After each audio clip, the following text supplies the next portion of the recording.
Alors, on va parler un peu du rêve et de son interprétation. Bon, j'ai lieu d'en parler car cela fait 45 ans que j'interprète des rêves avec les patients et que c'est infiniment précieux pour le travail thérapeutique, pour comprendre ce qui se passe consciemment ou pas. Et d'ailleurs, personnellement, je dois vous dire que le jour où j'ai commencé à être analyste, à recevoir des patients, mon père m'avait offert un livre, ce qu'il ne faisait jamais. C'était le livre de Daniel, qui est un des livres de la Bible. Et ce livre commence par l'histoire d'un roi, le roi de Babylone, qui avait fait un rêve et qui voulait qu'on le lui interprète. Et les sages de l'époque disent, vas-y, raconte-le. Et il dit, j'ai tout oublié de ce rêve. Il faut me raconter le rêve et me l'interpréter. Et ça m'avait beaucoup intrigué. Évidemment, le livre de Daniel dit que Daniel, qui était un des exilés de Judée, avec ses autres amis, a prié, parce que le roi aussi a dit que si on ne le lui interprétait pas, il allait les tuer tous ces sages, parmi eux les exilés de Judée. Et donc il a fait une prière selon la logique biblique et le rêve lui a été inspiré ainsi que son interprétation. Et des fois j'en ai un peu voulu à Freud de ne pas avoir mentionné ce rêve, parce que quand même il vaut la peine, ça vaut la peine d'interpréter un rêve complètement oublié par la manière dont le rêveur parle de son oubli, de l'oubli de son rêve. Et j'ai écrit aussitôt un petit texte que j'ai publié bien plus tard dans La Juive et aussi dans Psychanalyse et Judaïsme, et qui explique comment Daniel, le Daniel biblique avait fait, parce que c'est quand même intriguant. Bon, je ne vais pas vous expliquer ça, mais si je vous parle du rêve, c'est pas seulement parce que c'est mon pain quotidien et que souvent quand la masse verbale que peut apporter un patient ou la masse de silence ou d'événements glauques ou d'impasses devient trop lourde et qu'on est un peu immobilisé, un petit rêve sert presque d'explosif, de bâton de dynamite pour faire sauter un peu cette lourdeur et dégager le passage, dégager le chemin. D'ailleurs, Freud avait dit, le rêve, c'est la voie royale de l'inconscient.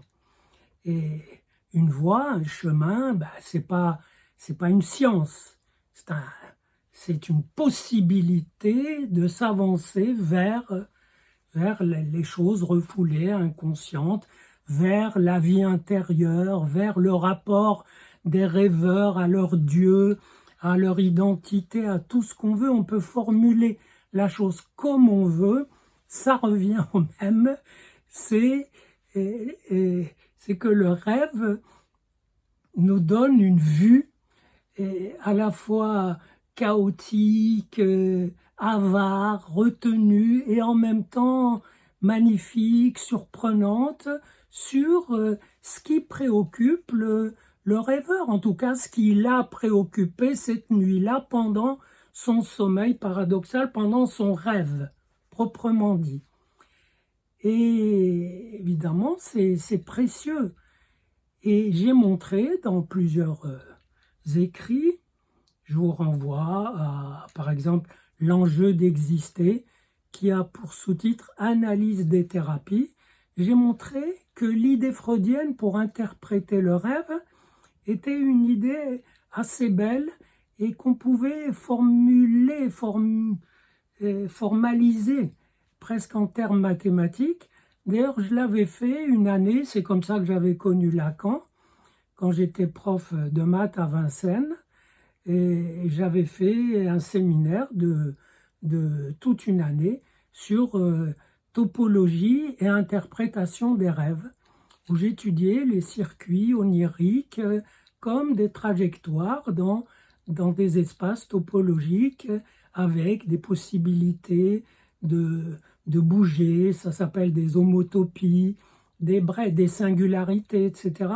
Je ne vais pas vous faire le détail là-dessus, mais j'ai montré que son idée pour interpréter le rêve, qui est très simple et qui est en même temps complexe, c'est la suivante.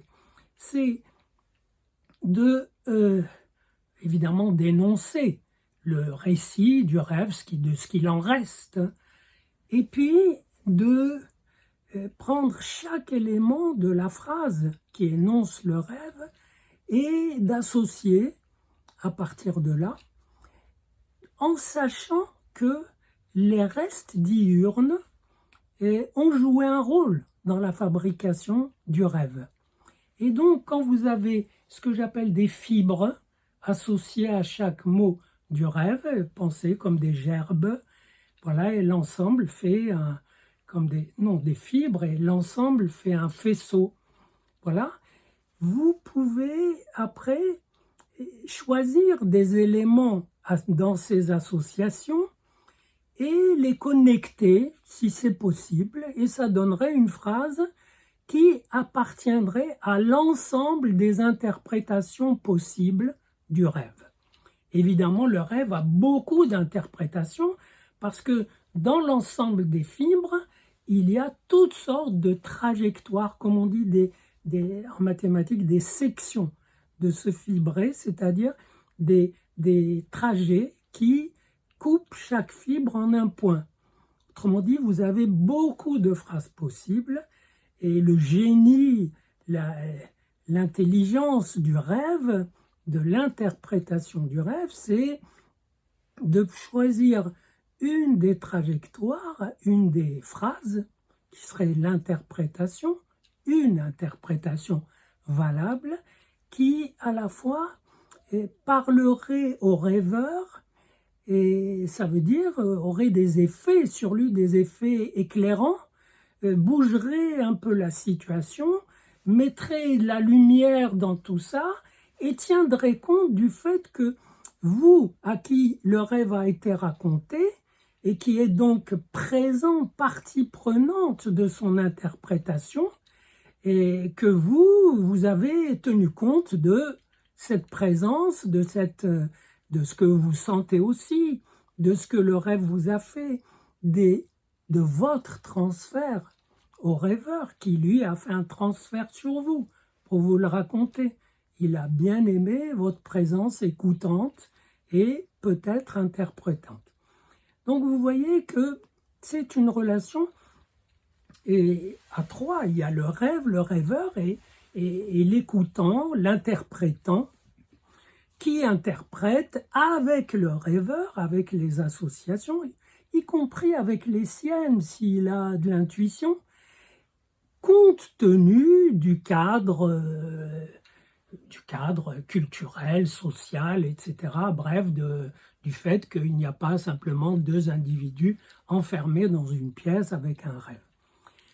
Alors, c'est donc la pratique quotidienne du rêve, et je dirais que ça s'enrichit dans la pratique. C'est-à-dire qu'il n'y a pas eu, depuis Freud, une nouvelle théorie du rêve.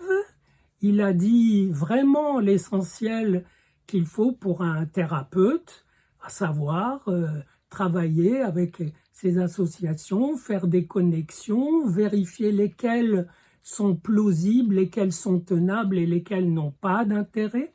Parler du rêve, évidemment, parler de la veille et des restes diurnes, parler, et si c'est des rêves, il y a des rêves de toutes sortes, évidemment, des cauchemars, des rêves post-traumatiques, des rêves simplement d'angoisse, des rêves de presque enfantins, où on exprime un vœu, et voilà, l'enfant qui rêve des fraises parce qu'il a envie de manger des fraises. Mais l'homme a des rêves plus complexes.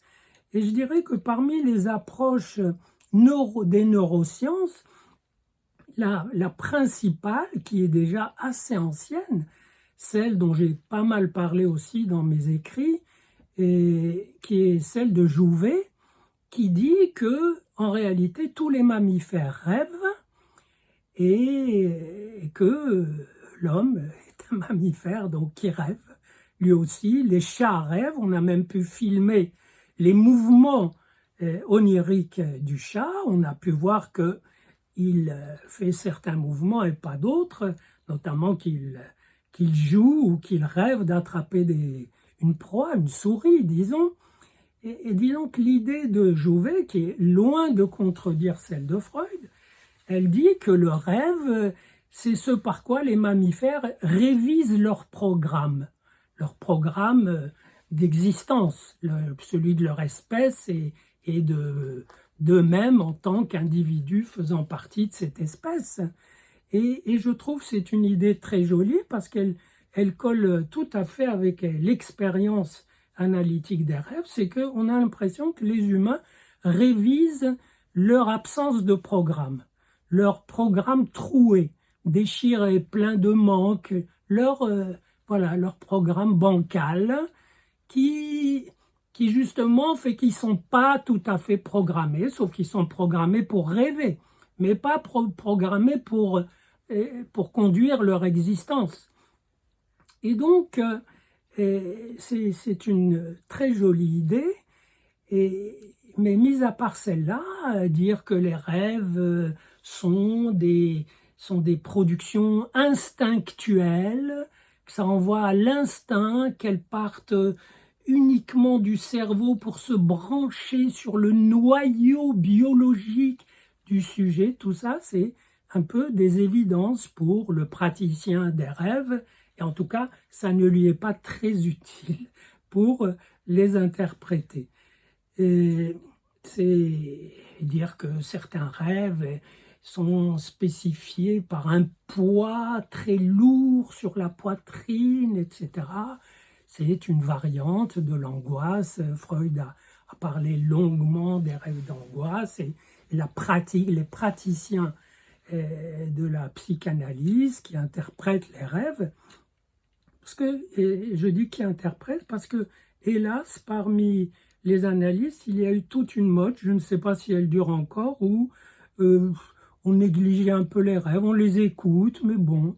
Et je trouve que c'est vraiment dommage, c'est vraiment un matériau infiniment précieux, outre qu'il est poétique, surprenant, et que tous les créateurs le savent, il éclaire les abords de la création. Peut-être que créer, c'est arriver à vivre sa vie éveillée comme si elle était aussi un rêve dans lequel on n'est pas tout à fait coupé du monde, mais quand même suffisamment pour accéder à un autre monde, une autre scène. Et au fait, d'ailleurs, Freud disait que c'est pour accéder à l'inconscient, d'autres diraient pour accéder au divin, d'autres à la création, d'autres à la fantaisie, etc. J'ai dit que ça revenait au même. L'important, et d'autres nous annoncent une trouvaille gigantesque, c'est que les rêves, c'est une relation à l'altérité. Mais oui, l'altérité, bien sûr, rapport à l'autre. Et Freud dit au tout autre qui est l'inconscient, des religieux diraient au tout autre qui est le divin, et ainsi de suite. Donc je n'ai pas trouvé de révélation dans ce qui s'est écrit, et pour ce qui est d'interpréter le rêve. Et si je vous en parle, c'est que L'autre jour, je traînais en librairie et je vois une nouvelle interprétation des rêves, un petit bouquin. Je me jette dessus et j'étais un peu déçu parce que la personne nous parle des rituels dans les différentes tribus, les différentes cultures, il parle de Artémidore, de Daldis, dont Freud aussi parle, les premiers oniromanciens, les premiers interprètes de rêves, etc. Mais c'est très bon, mais ça ne fait que répéter ce que le point de vue freudien, en l'enrichissant d'éléments ethnologiques tout à fait utiles, comme on l'enrichit d'autres éléments de l'actuel. Et ce qui m'a un petit peu choqué quand même, c'est la manie que peuvent avoir certains de vraiment dénoncer Freud en disant que vraiment c'est faux ce qu'il dit, bref, une manie d'effacer Freud pour pouvoir répéter plus confortablement ce qu'il dit. Et ça, c'est une maladie que j'ai étudiée à maintes reprises dans la transmission philosophique, religieuse, mais aussi celle des idées, y compris celle de la psychanalyse. Et ben, en gros, au lieu de se réjouir de ce qu'on a appris chez quelqu'un et d'essayer d'en faire quelque chose, eh ben, on peut, si on a de la rancœur, on peut d'abord dénoncer la chose avant de finalement la répéter ou de répéter des variantes qui paraissent renouveler le sujet, et ce n'est pas toujours le cas. Je vous donne un exemple. Ce livre reprend un rêve raconté par Freud où un homme avait soigné son père qui est mort, et voilà qu'il rêve de ce père. La mort de ce père l'a fait souffrir, ça se comprend, même s'il ne l'avait pas soigné aussi longtemps. Ça arrive que la mort d'un père fasse souffrir vraiment. Et il rêve que le père est mort, mais qu'il ne sait pas qu'il est mort. Et alors, le novateur dans l'interprétation des rêves nous dit, moi j'interpréterai ce rêve comme une absence de rituel mortuaire pour ce mort. Bon, très bien, pourquoi pas. Et en général, quand on a des rêves comme ça, dans la psychanalyse, ça nous rappelle que le rêveur ne s'est pas encore détaché de ce mort, et souvent il met du temps à ce que le mort sache qu'il est mort, c'est-à-dire à ce que lui-même accepte que ce mort soit mort. C'est donc une longue négociation avec la capacité du rêveur à faire son deuil, et il n'y a pas à le presser, mais souvent d'ailleurs, des gens me racontent un rêve avec une personne dont je sais qu'elle est morte, un père ou une mère, et je demande, est-ce qu'il savait qu'il était mort, pour avoir une idée du degré d'avancement du deuil. Et alors, dire que il manquait le rituel. Oui, c'est possible, mais peut-être que ces gens-là ne font pas de rituel. Ou peut-être qu'il n'a pas manqué de rituel, mais que le rituel n'a pas suffi à lui faire son deuil. Donc, c'est une preuve qu'il y a des interprètes, et c'est leur droit, qui amènent leur sauce et disent, voilà, là il a manqué un rituel, et faites le rituel, et vous verrez quoi. Peut-être que vous referez plus ce rêve, mais quel est le problème? Il ne s'agit pas de refaire ou de ne pas le refaire, il s'agit de comprendre ce rêve comme le questionnement de l'hésitation affective du rêveur sur ses capacités à se séparer de ce père, et on le comprend. Ce qui est dommage, c'est que on occulte l'immense apport de Freud, son livre qui ouvre XXe siècle, il est de 1900, le rêve et son interprétation, et qu'on l'occulte pour redire la même chose, mais sous des formes parfois un petit peu vaseuses. Et alors que le rêve, finalement, c'est quelque chose de quotidien qui s'enrichit, nous enrichit, qui fait que, ben voilà, que si on est avec un rêve, on est avec quelque chose. Le problème, c'est justement d'en faire quelque chose. Et alors, ce nouvel apport, cette nouvelle interprétation nous dit que les rêves n'ont pas de signification, ils ont une interprétation. Mais oui, bien sûr, une interprétation qui trouve des significations. Donc c'est dommage de pinailler sur des détails pour cacher donc cet immense apport freudien qui est voilà, une espèce de traversée d'un mur qui a été bétonné, rafistolé par toutes sortes de traditions qui gèrent comme elles peuvent cette dimension symbolique impliquée par le rêve, mais l'apport freudien, c'est celui qui nous donne la vue la plus lumineuse, la plus rationnelle, à condition qu'on ait la hardiesse de l'appliquer en toute liberté, sans se sentir inféodé ni à tel concept. D'ailleurs, il y en a très peu, mais les concepts majeurs sont ceux de fibres, d'associations, etc. Et ça indique que le rêve, c'est en fait presque un réapprentissage du langage. C'est une réinvention localisée du langage. C'est en ça que c'est forcément poétique. Un poème essaye de balbutier un commencement de langage. Et bien sûr que, comme dit Jouvet, ça permet une continuité de l'espèce. Ben oui, ça permet de savoir que demain je serai à peu près le même qu'aujourd'hui et à peu près le même qu'hier, mais c'est pas ça qui est une révélation. C'est qu'est-ce que je peux faire avec ce langage? Comment il peut enrichir mon langage quotidien, mon langage ordinaire? Comment il peut y apporter des illuminations, c'est-à-dire des éclats de l'inconscient?